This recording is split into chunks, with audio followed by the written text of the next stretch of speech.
말씀을 전해주실 목사님 올해 이제 세 번째 우리 교회를 방문하시는데, 우리 김장현 목사님은 청년 사역을 오래 하셨어요. 청년 사역을 많이 하셨고 젊은이들에 대한 사역을 많이 하셔서 원래 셋째 주에는 모임 목사님 집에서 이렇게 모임이 있다고 했는데 오라고 했더니 오겠다고 하셔서 강제로 서울로 불러 올렸습니다.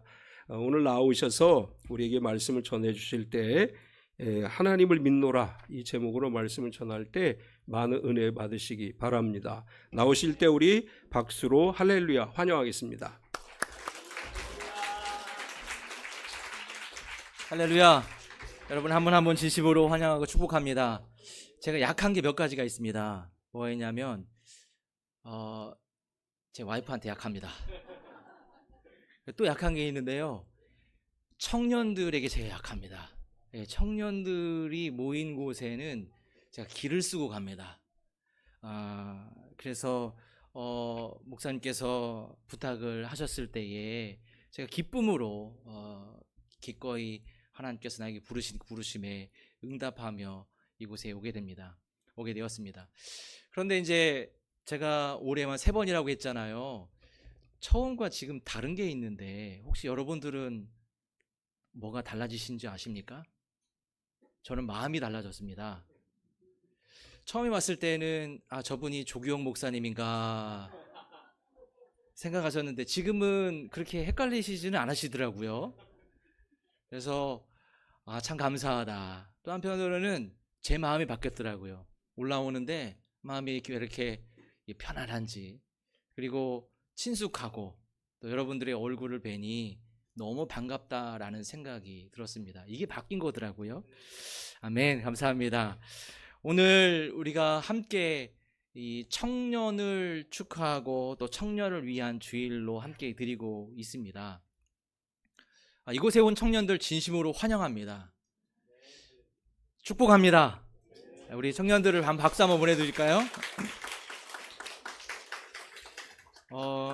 부탁이 하나 있습니다. 용돈은 오후 예배가 끝난 다음에 주시면 좋을 것 같습니다. 네. 이 청년이 살기 참 어려운 시대에 우리가 살고 있습니다. 이곳에 계신 우리 장로님, 권사님, 집사님들, 우리 청년 때가 있었잖아요. 근데 가끔 우리가 그런 얘기하죠. 나는 청년 때 살아봤지, 너 내 때 살아봤어. 청년들에게 이 꼰대 같은 이야기를 하긴 하지만 우리의 예전의 모습을 잠깐 생각해 보면 우리도 어려운 시절을 이렇게 지나온 건 사실입니다. 그런데 요즘 청년이 살기가 그 예전보다 더 힘든 시대에 살고 있다고들 합니다. 왜 그러냐면 요즘 청년들의 주변에는요, 교회 다니는 친구들이 별로 없습니다. 중학교 고등학생들에게 한번 물어보십시오. 교회 다닌다고 하면 너 아직도 교회 다녀? 청년들한테 물어봐도 그런 이야기를 종종 듣는다고 합니다. 그래서 이게 요즘 시대에 이게 청년들이 신앙생활을 하고 예배 드리며 교회 생활하는 것이 이게 쉽지 않은 시대에 우리가 살고 있습니다. 그래서 우리가 이 청년들의 귀함을 너무도 이렇게 마음속에 깊이 우리가 깨닫고 있지 않습니까?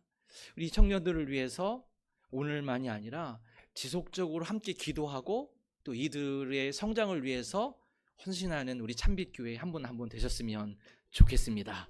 아멘.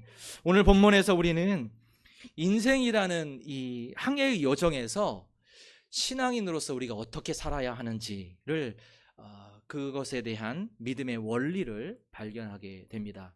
우리 이곳에 계신 청년들, 제가 오늘 이 말씀을 준비하면서 여러 가지 생각을 했습니다. 청년들에게 어떤 도전적인 말씀을 전할까? 근데 도전적인 이야기도 또 말씀도 참 중요한데, 인생의 큰 그림에서 하나님께서 우리에게 원하시는, 특히 청년들에게 원하시는 뜻이 무엇인지를 발견하는 게 그게 굉장히 중요하겠다, 이런 생각을 하며 오늘 말씀을 준비했습니다.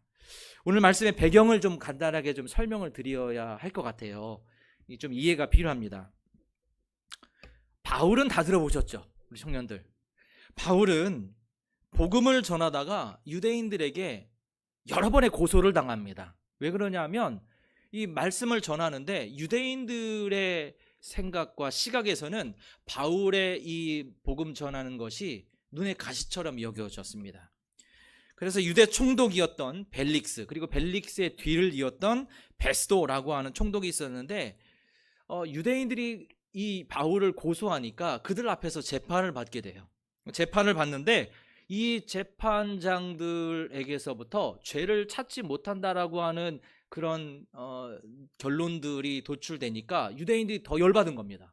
그래서 어떻게 하냐면 바울을 계속 고소를 하는 거예요. 더 무고히 고소를 바울이 당할 때, 그때 바울이 로마의 황제인 가이사에게 상소를 합니다. 바울에게는 로마의 시민권이 있었습니다. 지금 미국 시민권을 가지고 있으면 세계 어느 나라를 가도 미국의 보호를 받는다고 하잖아요. 지금보다 더 강한 그 보호를 받을 수 있었던 때가 로마 시대에 있는데, 로마 시민권을 가지고 있는 사람이 상소를 하면 반드시 로마 황제 앞에서 재판을 받아야 한다는 그 법률이 있었어요. 그 법률에 따라서 가이사 앞에 서서 재판을 받기 위해 배를 타고 지금 이제 로마로 가는 길입니다. 그래서 이 로마로 가는 그 여정 속에서 당시 바울만 간 것이 아니라 바울과 함께 했던 다른 죄수들이 있었습니다. 그 죄수들과 함께 가게 되는데 그것을 담당하는 백부장이 있었어요. 그 사람이 누구냐? 율리오라고 하는 사람입니다. 백부장 율리오가 함께 이들을 이끌고 가게 됩니다.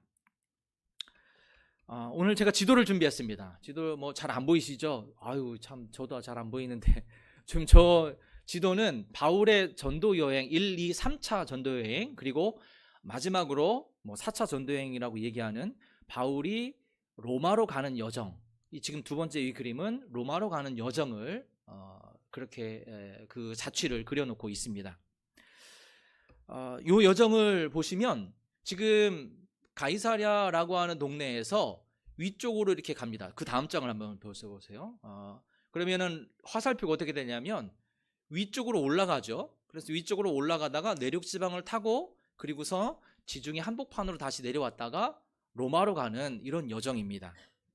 그런데 오늘 말씀, 이 내용을 간단하게 설명하는 말씀이 4절과 6절입니다. 바람 때문에 구부로 항구로 뱃길을 옮깁니다. 연안을 가야 되죠. 혹시 배를 타고 태평양을 나가보신 적이 계신가요? 연안의 모습과는 완전 다릅니다. 밥을 먹을 수가 없습니다.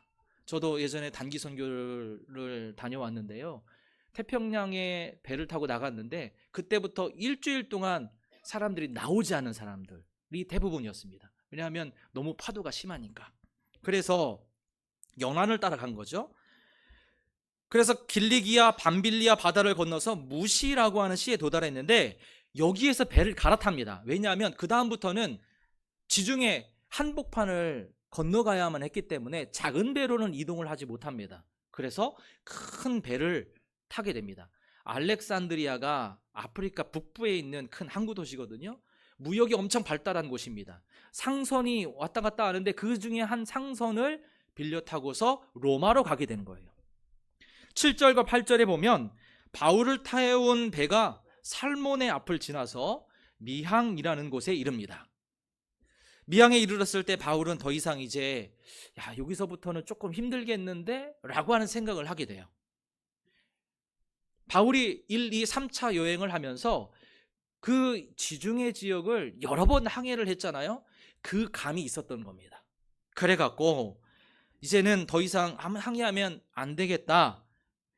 추운 겨울이 곧 닥칠 텐데 그때 되면 날씨가 더 안 좋아지니까 여기에서 우리가 조금 더 머물러 있다가 가면 좋겠다, 이 생각을 하게 된 겁니다. 그래서 그 생각을 사람들에게 이야기를 한 거예요. 율리에게도 얘기를 하고 주변에 있는 자기를 담당하고 있는 사람들에게 이야기합니다. 보니까 이번 항해가 화물과 배만 아니라 우리 생명에도 타격과 많은 손해를 끼치리라. 10절 말씀이 이렇게 기록되어 있잖아요. 그래서 상황이 이러니까 겨울이 지나고 가면 좋겠습니다 라고 얘기합니다. 그런데 백부장, 책임자인 백부장 율리오가 어떤 결단을 하는지 11절에 나옵니다. 같이 한번 읽어볼까요? 함께 읽습니다. 시작. 백부장이 선장과 선주는요 돈이 걸려 있는 겁니다. 그래서 자기의 일정대로 가야 돼요. 자기 목적이 있죠. 그리고 또 한편으로는 어떤 생각이 들었냐면 이들은 전문가 아니겠습니까? 지중해를 수시로 왔다 갔다 한 사람이죠. 그러니까 율리오가 생각할 때에 이 선장과 선주의 말이 더 어떻을까요? 합리적이죠. 논리적이죠. 이성적입니다. 여기서 우리는 세상의 논리를 발견하게 됩니다. 우리 청년들, 저와 여러분은 이곳에 계신 우리 집사님들 마찬가지죠. 우리가 이 세상을 살아가는 사람들입니다. 그리스도인으로 이 땅을 살아가지만 교회 안에서만 살아가는 사람이 아니라 세상에서 살아가는 사람들이죠. 선장과 선주의 말을 듣는 것이 합리적이라고 사람들은 생각했을 겁니다. 상식적이죠. 이게 현대인의 모습을 대변합니다. 우리는 그렇게 또한 교육을 받아왔기 때문에 어찌 보면 당연할 수 있겠죠. 합리적이다, 이성적이다, 이게 나쁜 말이 아닙니다. 우리는 그렇게 살아야만 합니다. 이 땅을 살아가면서 직장을 다니면서 여러분 합리적으로 판단하셔야 되고 사람들에게 이성적으로 대해야 되는 것이 그게 마땅하죠. 하지만 이게 최고라고 말하는 것, 합리적인 것, 이성적인 것이 최고라고 말하는 것은 세상적인 논리로만 살아간다는 것이죠. 여기에 문제가 있는 것입니다. 교회 안에서도 이런 일들이 종종 일어납니다. 합리적인 결정만으로 우리가 사역을 한다고 한다면 아마 참빛교회가 이곳까지 오지 못했을 거예요. 더 많은 능력을 가지고 있는 사람들이 앞에 서야 합니다. 더 많은 달란트를 가지고 계신 분들이 찬양 인도를 해야 됩니다. 우리의 머리로는 도저히 이해되지 않는 일들이 우리의 신앙생활 여정 속에서 많이 경험하고 그러한 걸음으로 지금 이곳까지 오신 것 아니겠습니까? 그러면 우리 청년들, 우리 신앙인들의 생각은 어떻게 해야 할까? 합리적이고 이성적인 것, 그 위에 하나님의 인도하심을 믿는 사람들이 우리 믿음의 사람인 줄로 믿습니다. 이게 믿음이죠. 우리 청년들 힘든 시기에 어려운 상황 속에 살아가잖아요. 그럼에도 불구하고 우리 청년들이 붙들어야 할 것이 무엇입니까? 세상의 논리 다 좋지만 그 위에 누가 있다? 하나님이 있다라는 겁니다. 믿음은요, 보여서 행하는 것이 아닙니다. 이해돼서 행하는 것도 아닙니다. 믿음으로 반응할 때 보게 되는 것, 그것이 바로 믿음인 줄로 믿습니다. 우리 청년들에게 이러한 믿음의 눈이 열리기를 예수님의 이름으로 축복을 드립니다. 다시 본문으로 돌아오겠습니다. 13절 말씀을 좀 한번 읽어볼까요? 같이 읽습니다. 시작. 남풍이 순하게 불매 그들이 뜻을 이룬 줄 알고 닻을 감아 그레데 해변을 끼고 항해해도 떠나는 길이 굉장히 순조롭습니다. 순풍을 만났다고 하죠. 감사한 순간입니다. 저는 우리 청년들의 인생이 이와 같기를 축복합니다. 아멘입니까? 순풍에 돛단 듯 정말 잘 풀리기를 소망합니다. 할렐루야. 남풍이 순하게 불자 다 좋아했을 거예요. 뭐 싫어할 사람이 누가 있겠습니까? 사람들은 그렇지, 역시 전문가의 말을 들어서 야, 우리가 이렇게 순풍에 돛단 듯 순항하고 있는 거지, 아마 그렇게 생각했을 것입니다. 그런데 일시적으로 기쁨을 우리가 맛보았다고 해서 영원한 기쁨으로 이어질 수 있다는 것, 그것은 오해죠. 지금의 축복이 영원한 축복은 아닙니다. 모든 것이 잘 된다고 끝까지 잘 될 것으로 오해하지 않기를 바랍니다. 어떤 일이 잘 되는 것보다 더욱 중요한 것은 그것이 하나님의 뜻인가 라고 하는 것입니다. 우리는 매 순간 내가 하고 있는 것이 하나님의 뜻에 합한 것인가를 물어보아야 하죠. 우리 사랑하는 청년들, 하나님의 뜻을 구하는 여러분 되기를 간절히 소망하고 축복합니다. 내 뜻대로 되지 않는다 할지라도 그것이 하나님의 뜻이라고 한다면 염려하지 마십시오. 왜? 머지않아 우리 하나님께서 여러분의 인생에 간섭하셔서 하나님의 놀라운 역사하심을 여러분의 인생 가운데 펼쳐 주실 것입니다. 아무리 잘 된다고 할지라도 하나님의 뜻이 아니라고 한다면, 그런 확신을 주신다면 그 자리에서 우리는 멈추어야만 합니다. 자칫 우리의 인생이 파손될 수도 있습니다. 제가 좋아하면서도 잘 부르지 않는 찬양이 있습니다. 여러분 그런 찬양 있으십니까? 있으세요? 이 찬양을 참 좋아하는데 잘 부르지 않습니다. 그 중에 한 찬양이 지금 앞에 띄어져 있는 요 찬양입니다. 주님 말씀하시면 내가 나아가리라. 주님 뜻이 아니면 내가 멈춰서리라. 내 가고 서는 것 주님 뜻에 있으니 오 주님 나를 이끄소서. 얼마나 위대한 고백입니까? 그런데 이 고백의 순간이 안 왔으면 좋겠어요. 힘들어요. 그러지 않으십니까? 그런데 오늘 이 말씀에 이 신앙 고백이 우리의 입에서 하나님 앞에 드려진다고 한다면 하나님이 그냥 두시지 않을 것 같아요. 오직 주님의 뜻을 분별하는 저와 여러분 되셨으면 좋겠습니다. 우리 청년들 하나님의 뜻을 분별하는 것에 여러분의 시간을 투자하십시오. 하나님의 뜻을 분별하기 위해서 기도의 자리로 여러분 나가십시오. 하나님의 뜻을 분별하기 위해서 말씀 속에 거하는 저와 여러분 되기를 예수님의 이름으로 축복을 드립니다. 자, 이때 반전이 일어나요. 반전. 순풍이 지속될 것 같았지만 상황이 갑자기 변합니다.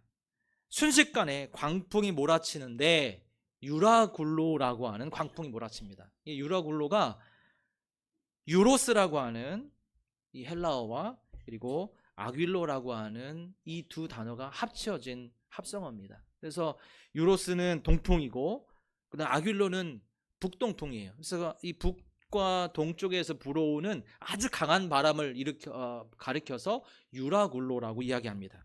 근데 14절에 보니까 얼마 안 돼요. 섬 가운데로부터 유라굴로라는 광풍이 크게 일어나니. 오늘 이 말씀 속에서도 인생의 두 가지 원리가 있어요.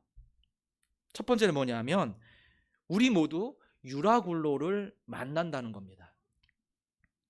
어떤 광풍이 몰아칠지는 모릅니다. 하지만 우리의 인생에는 크고 작은 광풍들이 우리의 인생을 위협합니다. 그 몰아칠 것을 예상하는 사람이 없겠죠. 그것을 알면 광풍이 아닙니다. 아는 순간 그것은 더 이상 우리에게 두려움을 줄 수 없기 때문에 그렇죠. 그런 말이 있잖아요. 두려움의 실체가 드러나면 더 이상 그 두려움은 두려움이 아니다 라는 말이 있는 것처럼 광풍이라는 걸 알면 그건 우리에게 위협하는 그런 위협의 요소가 되지 않습니다. 예상치 못한 두려움이 엄습합니다. 예상치 못한 일들이 우리의 인생의 중요한 순간에 찾아옵니다. 이게 인생이라는 겁니다. 또 한 가지, 또 하나는 순풍이 불다가도 거기 말씀에 보면 얼마 안 돼요 라는 말이 있어요. 얼마 안 돼요 광풍을 만난다는 겁니다. 끝난 것 같지만 우리 앞에 크고 작은 광풍이 몰아친다는 거죠. 애 낳으면 다인 것 같죠? 너무 점프했습니까? 자, 그러면 우리 청년들을 대상으로 해볼게요. 아이가 이제 조금 더 크면 유치원 가면 다일 것 같지만 어떻습니까? 우리의 인생을 보면 그게 아니죠. 초등학교 하면 다일 것 같죠? 굉장히 위협하는 시기가 도래합니다. 언제죠? 맞아요. 어떤 누구도 침범할 수 없다라고 하는 중고딩의 그 미친 시기가 있습니다. 그 시기를 지나면 이제 됐다. 이제 한숨 돌렸다 생각하는데 또 다가옵니다. 뭐가 오죠? 고3이 옵니다. 그래서 대학교 진학 갔습니다. 저도 대학생이 있긴 하지만 대학교를 진학하면요 거기에 끝인 줄 알았는데 그게 아닙니다. 네, 맞아요. 취업이라는 문이 도사리고 있습니다. 이런 연속이에요. 우리 청년들 앞에 무슨 일들이 펼쳐 있습니까? 나 혼자 잘 먹고 잘 살면 되겠습니까? 사랑하는 자를 또 만나야 되는 이 엄청난 수고를 여러분들이 감당해야 되죠. 쉬운 일이 아닙니다. 그래서 어떤 사람은 그것을 포기하는 사람들도 있습니다. 우리 청년들이요 포기하지 않기를 바랍니다. 여러분의 삶에 하나님께서 예배해 놓으신 아름다운 믿음의 청년들이 반드시 예비되어 있다는 사실을 믿음으로 여러분들 받아들이시기를 예수님의 이름으로 축복드립니다. 근데 이게 끝이 아니라는 거예요. 얼마 안 돼요. 우리는 또 어려움을 만납니다. 그 뒤에 또 어려움을 만납니다. 이게 우리의 인생이에요. 그럼 우리 이렇게 생각합니다. 여러분 예배를 드리고 있잖아요. 우리 청년들. 예수 믿으면 다 끝날 것 같았습니까? 예수 믿으면 만사형통합니까? 하지만 우리가 만사형통이라고 말은 하지만 그러지 않을 수 있습니다. 우리의 삶에 유라굴로라고 하는 이 광풍이 지속적으로 예배를 드리고 교회 다니면서도 우리의 삶에 몰아치기 때문이죠. 예수 믿는다 할지라도 중한 병에 걸릴 수 있습니다. 병을 얻었다가 나음을 얻었지만 얼마 안 돼요. 다시 아플 수 있습니다. 신앙을 가지고 살아가지만 그럼에도 불구하고 우리가 하고 있는 사업이 잘 안 될 수 있습니다. 하나님의 은혜를 주셔서 다시 일어섰지만 또 다른 어려움 때문에 곤두박질 칠 수도 있습니다. 그게 우리의 인생이라는 겁니다. 그럴 때 우리는 우리의 무능함을 발견하죠. 유라굴로라고 하는 큰 어려움을 만나면 당황을 하고 우리의 연약함을 발견합니다. 우리의 할 수 없음을 발견하는 것이죠. 유라굴로라고 하는 강한 북동풍을 만나 어떻게 되었는지 한번 볼까요? 15절 말씀 같이 한번 읽어볼까요? 시작. 배가 밀려 바람을 17절입니다. 스르디스에 걸릴까 두려워하여 연장을 내리고 그냥 쫓겨가더니 그 뒤에 이어지는 27절 열나흘째 되는 날 밤에 우리가 아르디아 바다에서 이리저리 쫓겨가다가 오늘 말씀에 보면 공통된 단어가 있습니다. 쫓겨가다가 쫓겨가더니 쫓겨가다가 우리의 인생이 이와 같아요. 취업에 쫓기죠. 육아에 쫓깁니다. 공부에 쫓깁니다. 우리가 해야 할 여러 가지 일들, 바쁜 일들로 쫓겨다니는, 그래서 우리 청년들을 볼 때마다 너무 안타까운 마음이 듭니다. 예전에 비하면 오히려 아이들이 더 편한 것 같지만 아닙니다. 더 고난 가운데, 더 어려움 속에 살아가고 있습니다. 우리가 살아왔던 그 청년의 시기보다 훨씬 더 심한 어려움 속에 이들이 지금 살아가고 있다는 거죠. 일자리 찾기가 너무 어렵습니다. AI 시대, 문명이 발달합니다. 하면 할수록 우리의 아이들이 일할 곳이 점점 없어지는 것 같아요. 그래서 세상의 풍조에 쫓겨다닙니다. 바람에 쫓기는 것처럼 공부에 쫓기고 취업에 쫓기고 결혼에 쫓기고 경제적 자립에 쫓기며 살아갑니다. 우리 청년들, 사랑하는 우리 청년들을 축복하기를 원합니다. 세상에 쫓기는 인생이 아니라 하나님을 쫓아가는 믿음의 사람 되시기를 예수님의 이름으로 축복을 드립니다. 그런 청년들 되었으면 좋겠어요. 그렇게 가다 보면 우리의 인생에 이 어떤 모습이 있냐면 광풍 앞에서 그들이 할 수 있는 마지막 카드, 그 마지막 카드가 오늘 18절 19절에 나옵니다. 가지고 있는 짐들을 어떻게 하냐면 다 버려요. 배가 막 난파하게 될 때 되면 어떻게 합니까? 이제는 물이 들어와서 오히려 또 짐이 사람을 치기도 하잖아요. 그래서 짐을 어떻게 합니까? 마지막으로 다 버리는 겁니다. 살아남아야 되잖아요. 예수님께서 제자들과 함께 배를 타고 갔던 그 갈릴리 호숫가의 작은 배가 아닙니다. 오늘 37절 말씀에 보면 이 배에 몇 명이 탄 줄 아십니까? 276명이나 되는 어마어마한 인원들이 탄 배입니다.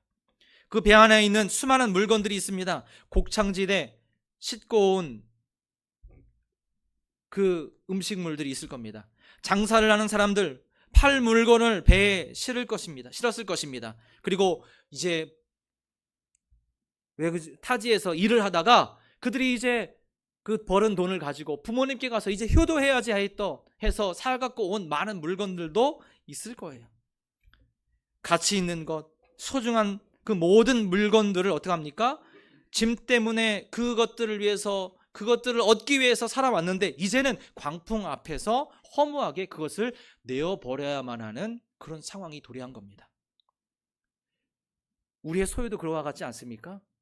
우리가 이것 가지기 위해서, 저거 가지기 위해서 열심히 노력하며 지금까지 살아오셨습니다. 우리 부모님들이 그러시죠. 일구어서 열심히 살아왔는데, 그런데 어떻습니까? 평생을 일구어서 얻은 것이 한순간에 사라질 수 있는 것이 우리의 인생이죠. 세상 사람들은 말합니다. 더 많이 가져야 한다. 더 많은 것을 가지면 행복하다. 이것저것 그것들을 다 내가 다 가질 수 있으면 그것이 가장 행복의 정점에 이르는 거야 라고 해서 많은 사람들이 그것을 얻기 위해 노력합니다. 이걸 가리켜서 잇 마인드라고 합니다. 김미경 강사라고 들어보셨습니까? 얼마 전에 책을 하나 썼어요. 딥 마인드라고 하는 책인데요.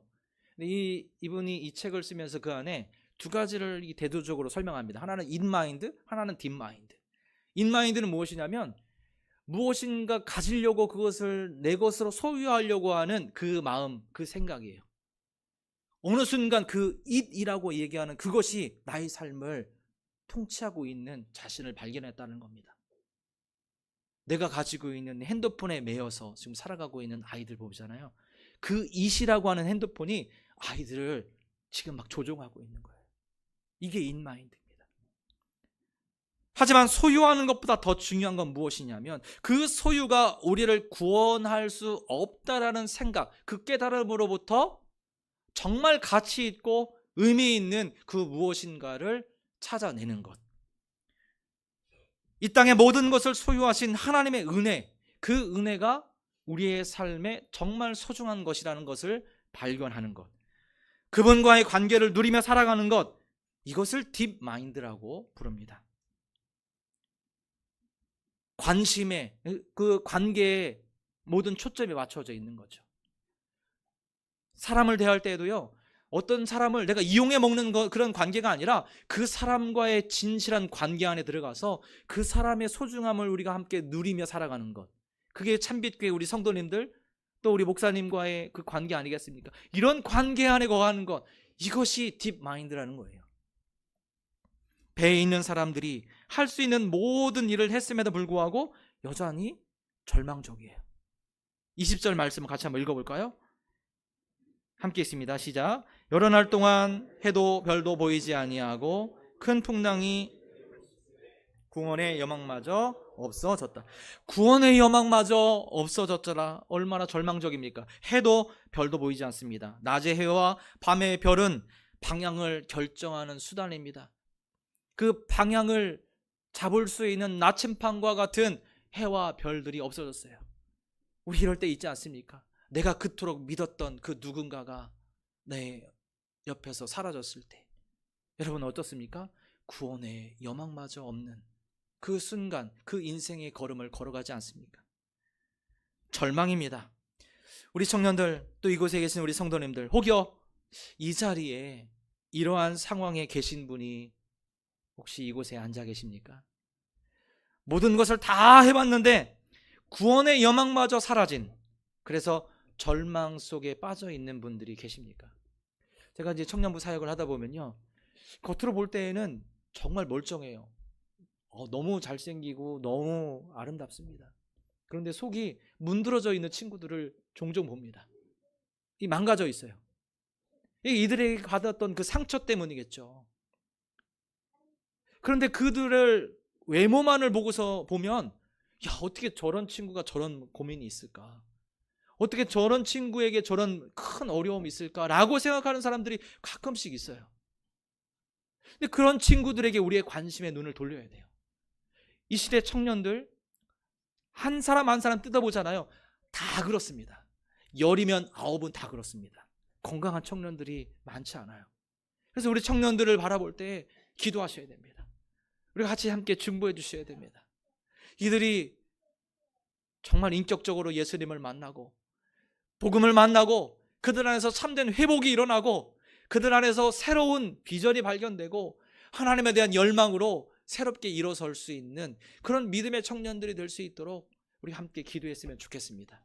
우리 참빛교회가 그 일에 쓰임받는 믿음의 교회가 되시기를, 우리 성도님들 되시기를 예수님의 이름으로 축복을 드립니다. 여러분 기억하십시오. 우리 청년들 기억하십시오. 여러분이 생각하는 절망은 하나님의 새로운 시작이라는 사실입니다. 야곱이 그랬습니다. 그리고 애굽에 있었던 이스라엘 백성들이 그랬습니다. 오늘 말씀에 있는 바울도 그랬습니다. 막다른 골목은 하나님의 빛이 시작되는 곳임을 믿으시는 저와 여러분 되기를 예수님의 이름으로 축복드립니다. 자, 그 공포의 한복판에서 하나님은 바울에게 나타나십니다. 그리고 그 곁에 서서 말씀하십니다. 하나님은 사명의 사람에게, 그 약속을 품은 바울에게 말씀하셨습니다. 이게 성경이 말하는 지속적인 원리입니다. 우리 청년들, 오늘 바울에게 나타난 이유 한 가지를 뽑으라면 저는 단언컨대 이걸 얘기하고 싶습니다.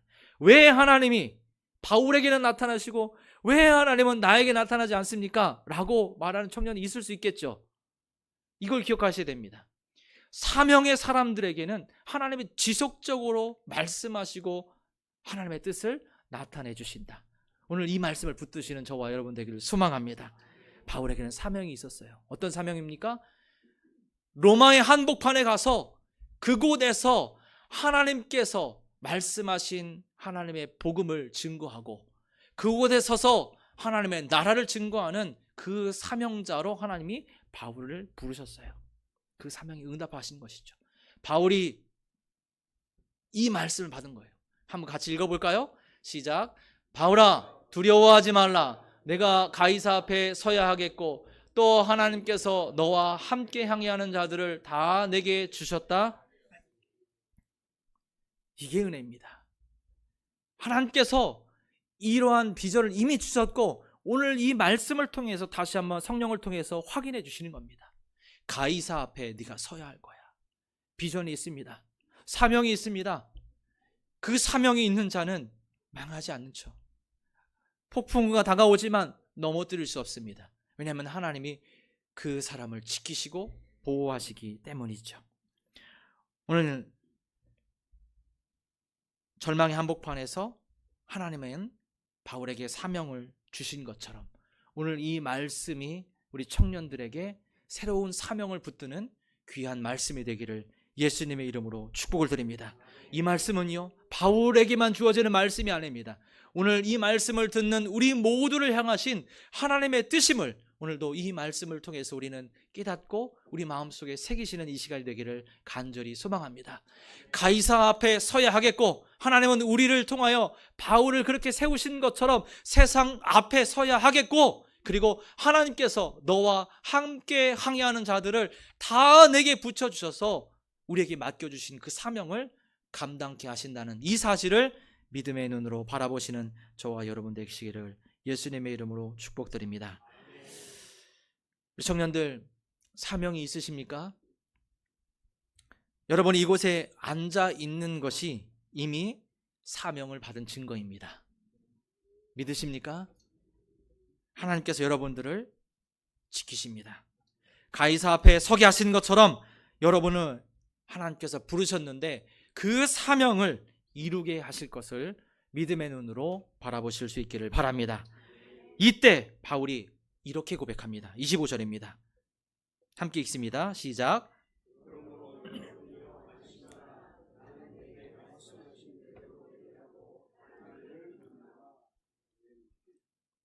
이 말씀은 머리로 믿는, 머리로 동의하는 믿음이 아니라 하나님의 말씀을 신뢰하여 전 존재를 맡기는 신앙의 고백입니다. 바울은 이 고백을 지적인 동의에서만, 입술로만 그렇게 고백한 것이 아닙니다.